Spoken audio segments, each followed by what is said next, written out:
excusez mon retard qui était lié à un pont levé à 7. Alors Sébastien me dit que c'est pas très original, parce que lui, lorsqu'il était jeune... On l'a tous déjà fait. On l'a tous déjà fait, il paraît, mais bon, ça s'est réellement passé. D'ailleurs, ça fait plaisir de voir que la vie reprend son cours à 7.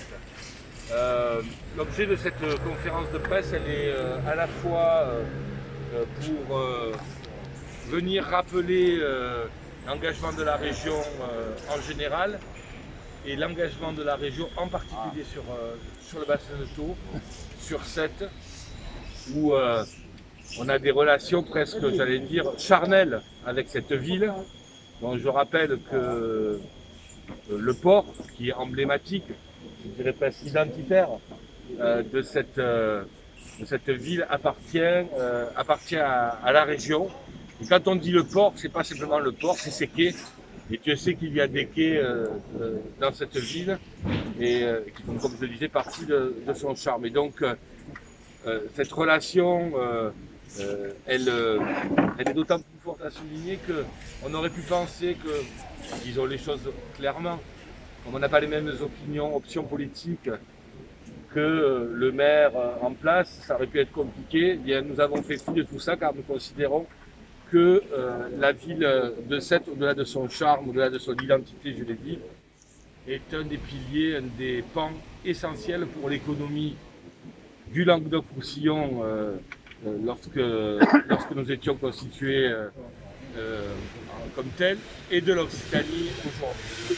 Et donc, l'objet de cette conférence de presse, c'est de venir vous présenter les axes forts, de venir saluer alors le travail d'André Librano en particulier, qui a été un serviteur de Sète à la région pendant de nombreux mandats, qui le dira lui-même, qui va continuer sous d'autres formes à servir cette terre qu'il aime tant et pour lequel il a beaucoup donné.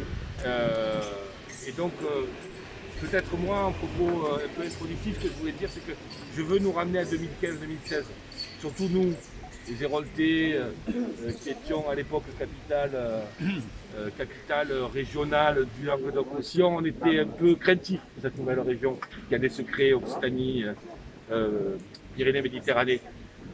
Souvenez-vous, il y avait de nombreux opposants politiques, mais pas seulement, des entrepreneurs qui pensaient, certains qui pariaient sur une année blanche, c'est-à-dire qui disaient on va perdre un an sans activité avec cette nouvelle région, c'était en 2016, et surtout nous n'arriverons pas à faire région sur le mandat.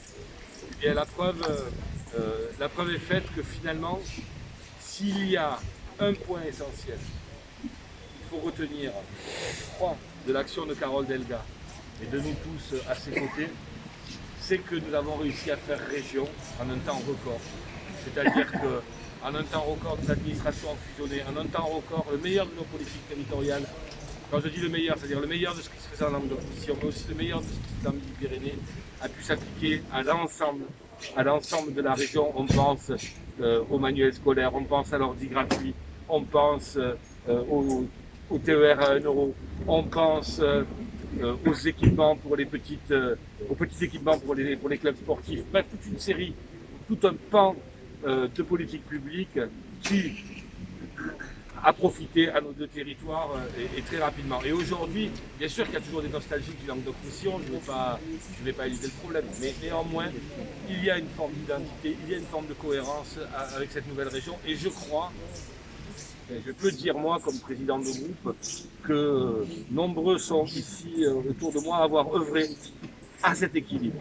Et Carole Delga y est particulièrement attachée. J'allais presque dire, elle en est pour nous la garante, c'est-à-dire la garante de l'équilibre entre Montpellier et Toulouse, de l'équilibre entre l'Hérault et la Haute-Garonne, de l'équilibre entre l'ex-Languedoc-Roussillon et les Pyrénées. Et donc, en soi, c'est déjà une première victoire, il me semble, et moi je veux le saluer, et nous en sommes reconnaissants à Carole Delga.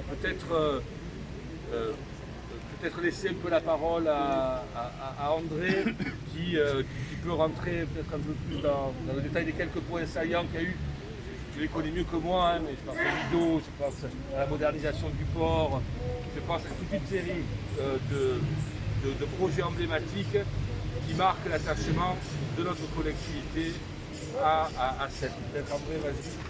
D'abord, merci pour les mots que tu as dit à mon intention. C'est plaisir à entendre.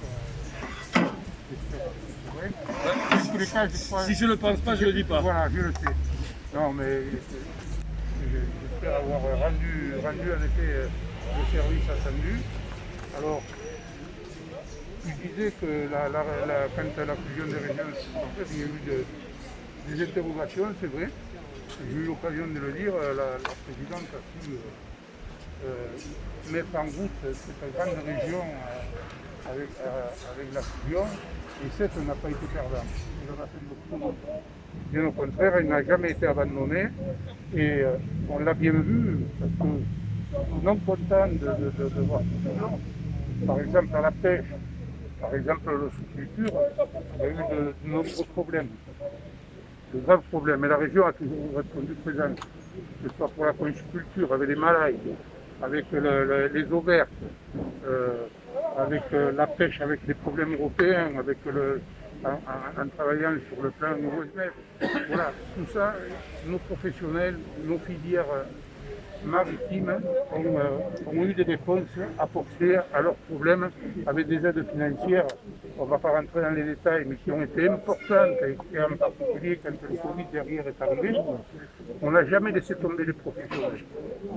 Les investissements sur le port sont remarquables, tout le monde les connaît, que ce soit en termes de nouveaux quais, nouveaux matériels pour pouvoir travailler, des grues qui sont arrivées, des hangars. Après voilà, une dynamique qui ne s'arrête pas, ne s'est pas arrêtée. On l'a vu en installant le poste pétrolier à l'intérieur du port, le quayage qui aujourd'hui s'avère presque trop petit, tellement le port est en train de prendre de l'importance. Bien sûr, la présidente vient d'ailleurs de donner une note au service pour mettre à l'étude le prolongement du quai I1. C'est encore un gros investissement qui va se faire pour permettre au port de continuer à se développer. Et puis le Lido, mais pas seulement. Monsieur le maire, bonjour. Le sport, avec la piscine olympique, a été aidé. La culture, n'en parlons pas de la scène nationale, mais aussi avec tous les festivals qu'il y a sur Sète.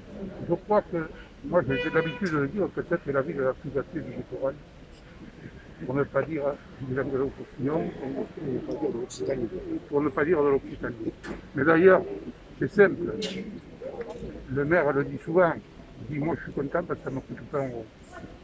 Quand on voit les quais, et oui, c'est vrai, quand on voit le quai d'Orient, quand on voit le quai de la République, quand on voit le quai du Mayol, tous ces quais de centre-ville en fait, qui avec le développement de la présence sont devenus des quais résidentiels, mais qui mettent en valeur encore plus l'authenticité et la qualité de vie à Sète. Parce que les gens peuvent aujourd'hui se promener au bord des quais, ce qu'ils ne pouvaient pas faire avant. Voilà. Et je pourrais comme ça énumérer des tas de choses. Et je vais laisser la parole à mes copains parce qu'ils travaillent aussi avec moi.